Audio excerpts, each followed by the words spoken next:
Bismillahirrahmanirrahim. Assalamu alaikum wa rahmatullah. Bonjour tout le monde. Aujourd'hui, dans ma vidéo, je vais parler des moteurs pas à pas, ou en anglais, stepper motors. On verra comment ces moteurs fonctionnent et quelles sont les différences entre les moteurs unipolaires et les moteurs bipolaires. On verra aussi comment utiliser le module ULN 2003 pour faire tourner un moteur pas à pas unipolaire. Avant de commencer notre sujet, je vous demande de vous abonner à ma chaîne et d'aimer la vidéo, car c'est ainsi que vous m'encouragez à continuer à faire ce genre de vidéos. Bon, on démarre. On a déjà vu dans des vidéos passées les moteurs à courant continu. On a vu les servomoteurs. Aujourd'hui, c'est le tour des moteurs pas à pas. Comme son nom l'indique, ce moteur ne tourne pas de manière continue comme les moteurs DC qu'on a l'habitude de voir, mais il se déplace par étapes ou incréments discrets. Ce déplacement discret est appelé pas ou step en anglais, d'où son nom moteur pas à pas, c'est-à-dire stepper motor. Ce type de moteur est très courant dans les dispositifs où l'on souhaite contrôler la vitesse de déplacement des objets ou leur positionnement.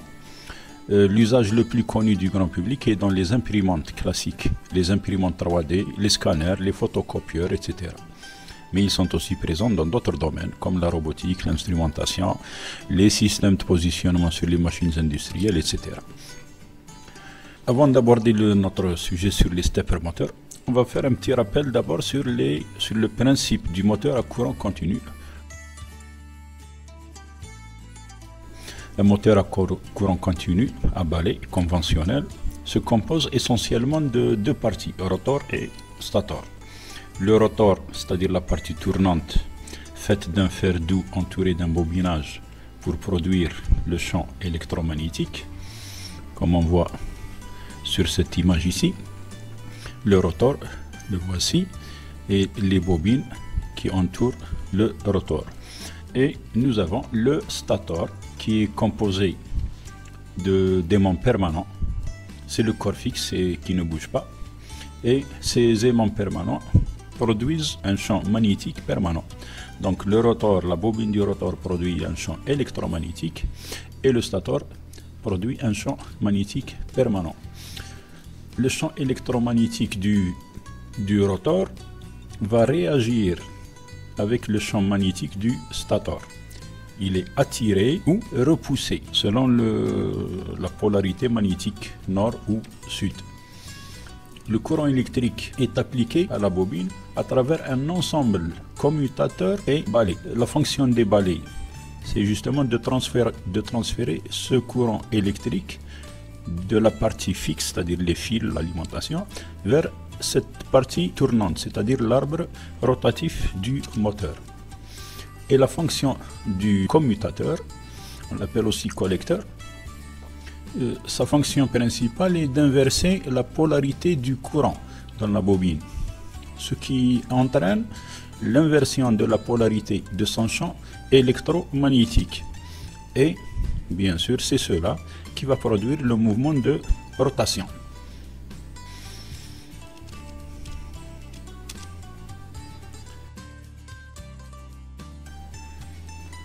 En ce qui concerne le moteur pas à pas, lui aussi se compose essentiellement de deux parties, stator et rotor. On peut voir sur l'image ici le stator avec ses bobines et au milieu nous avons le rotor. Le stator, c'est-à-dire la partie fixe, contient un certain nombre de bobines formant des électroaimants. Et le rotor, donc, c'est un aimant permanent qui est segmenté en plusieurs dents. Et ces dents, le pôle magnétique de ces dents est alterné nord-sud, nord-sud, nord-sud, nord-sud. Voici une coupe réelle d'un moteur pas à pas. Et ici, on peut voir les bobines. Nous avons le rotor. C'est un aimant permanent et on peut voir ici les dents. il y a une cinquantaine, une soixantaine dedans. Ça, c'est un roulement pour éviter diminuer les frottements lors de la rotation. Et ça, c'est l'axe du moteur. Les bobines ou électroaimants du stator sont alimentés une à une, suivant une certaine séquence. Et donc, ils sont polarisés et dépolarisés séquentiellement, suivant cette séquence.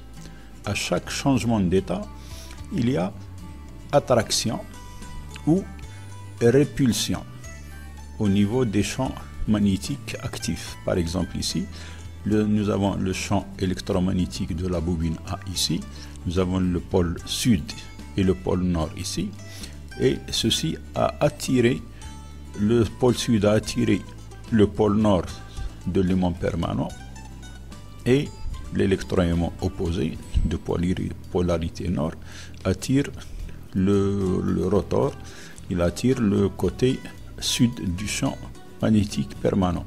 Ce phénomène va forcer le rotor à bouger, c'est-à-dire à faire un pas en avant ou en arrière.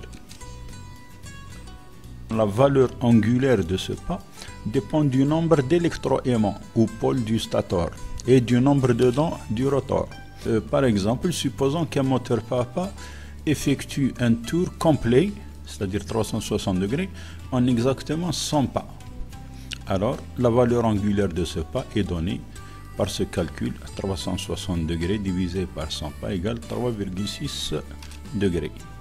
Le nombre de pas, c'est le principal critère d'un moteur pas à pas. Lorsqu'on achète un moteur pas à pas, la première chose qu'on doit voir, qu'on doit choisir, c'est le nombre de pas du moteur. Cette valeur est toujours mentionnée dans son datasheet. Bien sûr, avec d'autres critères, le critère de la tension, le courant, etc. Ce critère est indiqué aussi sur le corps même du moteur, comme dans cette image ici. On peut voir ici 0,48. Des valeurs de pas comme 200, 148, 24 sont très communes.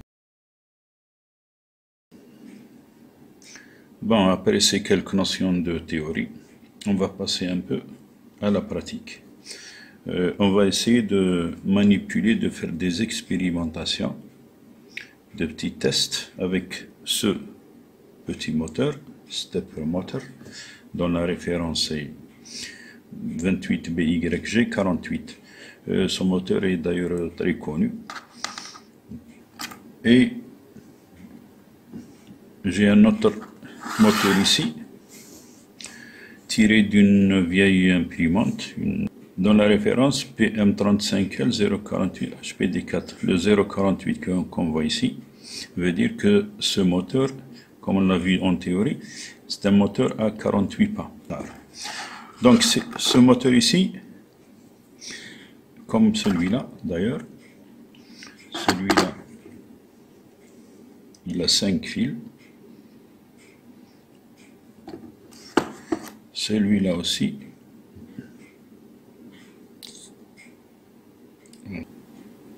Voilà, 5 fils. On peut voir les 5 broches là-bas. Donc ces deux moteurs ce sont tous les deux des moteurs unipolaires. On verra dans un instant la différence entre l'unipolaire et le moteur bipolaire. Le moteur bipolaire est un moteur à 4 fils. Et j'ai un exemplaire ici, lui aussi tiré d'une vieille imprimante. Et on peut voir qu'il a 4 fils. C'est un moteur à 48 pas. Bon, maintenant une petite comparaison. Ici, on peut voir les différents points dans lesquels les moteurs bipolaires diffèrent des moteurs unipolaires. Ici, nous avons un moteur bipolaire, il a 4 fils, il possède 2 bobines, il possède un couple moteur élevé, c'est-à-dire il est plus fort que le moteur unipolaire, mais sa vitesse maximale est moins élevée que l'unipolaire. Un autre point, il nécessite l'inversion, pour le faire marcher, il faut inverser la polarité au niveau des bobines. Tantôt le plus est ici et le moins ici, et tantôt c'est l'inverse. Il faut inverser la polarité pour pouvoir changer la polarité du champ électromagnétique pour pouvoir tourner le rotor. Donc ce qu'il lui faut, c'est un circuit de commande plus complexe. Le moteur unipolaire à 5 fils, en fait il possède deux bobines divisées au milieu et reliées entre eux à la tension d'alimentation. Il possède un couple moteur moyen, plus faible que celui du bipolaire. Sa vitesse maximale est plus élevée. Il ne nécessite pas une inversion de polarité et de ce fait, son circuit de commande est plus simple à réaliser. Il y a d'autres moteurs unipolaires à 6 fils et 8 fils. Mais le principe est le même que le moteur à 5 fils. C'est le même principe. Nous avons le moteur à 6 fils et on peut remarquer que ce point central peut être relié à ce point central pour finalement avoir ce schéma à 5 fils. De même qu'ici, avec ce moteur à 8 fils, on peut de la même façon relier ces deux bornes ici, les relier entre eux et on obtiendra cette configuration, c'est-à-dire le moteur à 5 fils. Seulement, si on ne fait pas ça, si on relie les deux bobines en parallèle, on peut l'utiliser en tant que moteur bipolaire. Nous, ce qui nous intéresse aujourd'hui, c'est le moteur unipolaire à 5 fils, en particulier celui-ci, le 28BYJ48. Pour faire fonctionner ce moteur, nous aurons donc besoin, bien entendu, de notre cher Arduino. Nous aurons besoin d'un programme pour le faire tourner. Et pour comprendre encore mieux ce moteur, le voici schématisé sur ce petit dessin. Nous avons notre moteur ici, nous avons les 4 bobines A, B, C, D. Pour faire fonctionner ce moteur, nous aurons besoin de 4 transistors A, B, C, un transistor D pour alimenter la bobine D. Dans notre programme, on a défini A, B, C, D, c'est-à-dire ces 4 bobines, et on va les brancher à l'Arduino au pin 8, 9, 10, 11. Le fonctionnement du moteur qu'on voit ici est très schématisé, et en fait, ce moteur possède un module spécial qu'on voit ici, avec un circuit intégré qui s'appelle l'ULN 2003. Ce circuit intégré comprend justement intérieurement des transistors auxquels on branche les bobines du moteur qu'on voit ici. Il est branché à ces pins et les séquences d'impulsion électrique qu'on va appliquer aux entrées du module, c'est-à-dire aux transistors, seront des impulsions électriques délivrées par l'Arduino. Comme on le voit, le branchement de notre module à l'Arduino, il est assez clair. Nous avons, comme on l'a dit, in 1, 2, 3, 4, branché au pin 8, 9, 10 et 11. Nous avons l'alimentation du module. Ce module sera alimenté en 5 volts parce que notre moteur tourne à 5 volts. Sans oublier le jumper. Ce jumper va alimenter notre circuit intégré. Sans oublier la masse de l'Arduino qui sera reliée à la masse au ground du module. Dans notre programme, on va faire quelque chose de simple. Pour commencer, on déclare nos sorties 8, 9, 10, 11. On les définit plutôt, on leur donne un nom.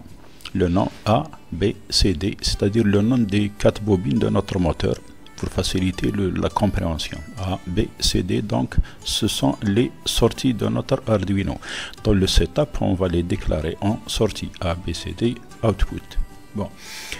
La résolution de notre moteur, c'est-à-dire combien de pas par tour fera notre moteur, il fera 2048 pas. Wave mode 4. C'est le mode qu'on a choisi pour le fonctionnement de ce moteur. Nous avons 3 modes différents pour ce moteur. Nous avons ce Wave mode. On l'appelle aussi Wave Step Drive, comme ici. Dans ce mode, on alimente une seule bobine à la fois. A, ensuite B, on déconnecte B et on allume C, et ensuite autour de D. Nous avons un autre mode, le Full Step Drive, Full Step Mode. Ici, on alimente deux bobines à la fois. À chaque fois, il y a deux bobines alimentées, AD, AB, BC, CD. Et enfin, nous avons un troisième mode, c'est le Half Step Mode, Half Step Drive. Et ça, c'est une combinaison des deux modes passés.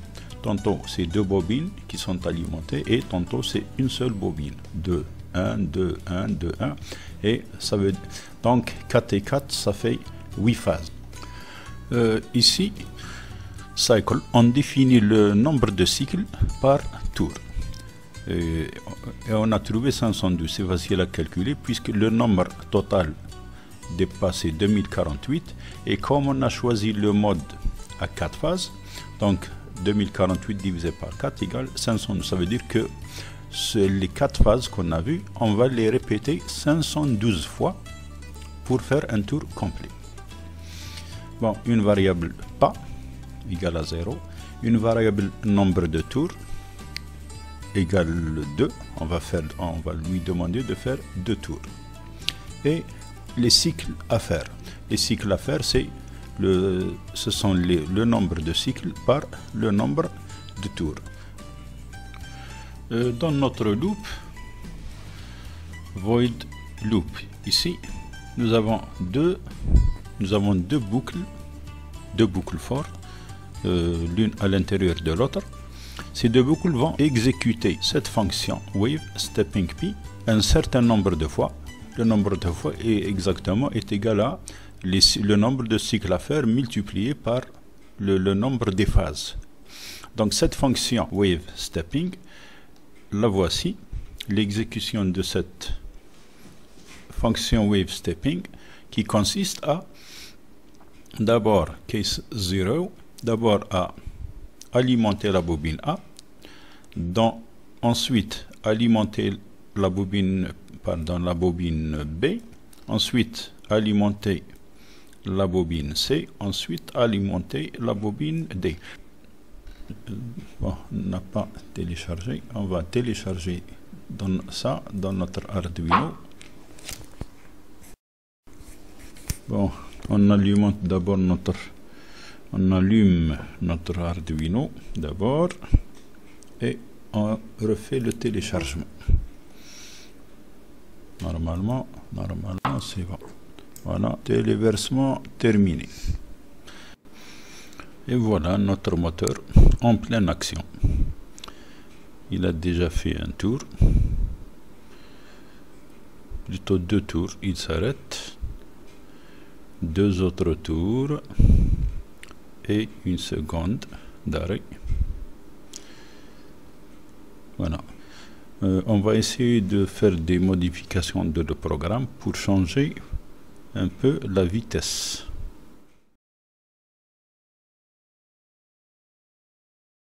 Ce qu'on va essayer de faire maintenant, on va changer delay to ici. To c'est 2 millisecondes. Et d'ailleurs, 2 c'est le délai minimal. Ici, le moteur c'est la vitesse la plus rapide. Donc ça c'est le minimal. Si on essaye de faire 1, il se peut que notre moteur ne marche pas, ne peut pas fonctionner à cette vitesse. Bon, on va essayer de télécharger d'abord ça. 3. Bon, téléchargeons et essayons de voir. Une erreur de transfert est survenue du croquis. Il y a quelque chose qui ne va pas. Diode open constate. Bon, qu'est-ce que c'est? On va éteindre et essayons de remettre ça.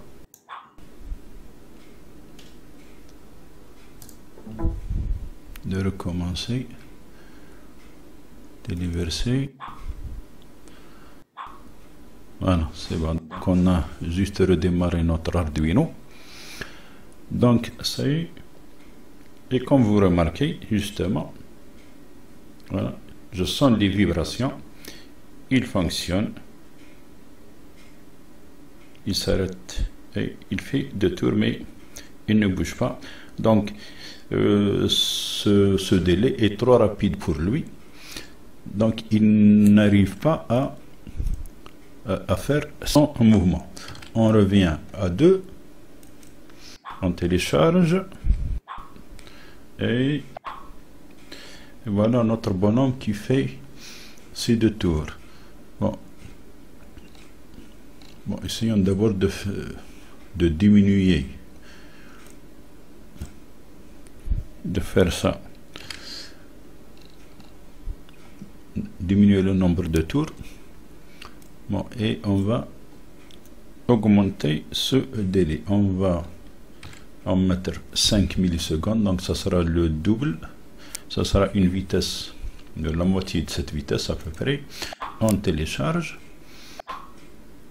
Et qu'est-ce qu'il va donner? Donc la vitesse a diminué. Bon, essayons de faire 10 millisecondes. On télécharge. Et encore une autre diminution. Et vous remarquez que là-bas, nous avons les diodes LED là-bas qui scintillent. Ça veut dire leur vitesse est moins rapide, donc on peut avoir le temps de les voir s'éteindre et s'allumer. Si on continue dans notre descente de vitesse, et si on met, bon, on va mettre carrément 200 millisecondes, donc c'est sûr qu'on verra nos LED clignoter. On les verra clignoter clairement. Bien sûr, notre moteur, il va prendre beaucoup de temps. Donc on va écrire 20 ici, 20 pas, et on télécharge. Voilà nos LED là-bas qui scintillent. Le moteur bouge très lentement. Il s'arrête et il le reprend. On voit ce mouvement difficilement, mais on peut voir les LED, on peut voir les étapes, plutôt les phases. Bon, pour inverser le moteur, bon, on va ajouter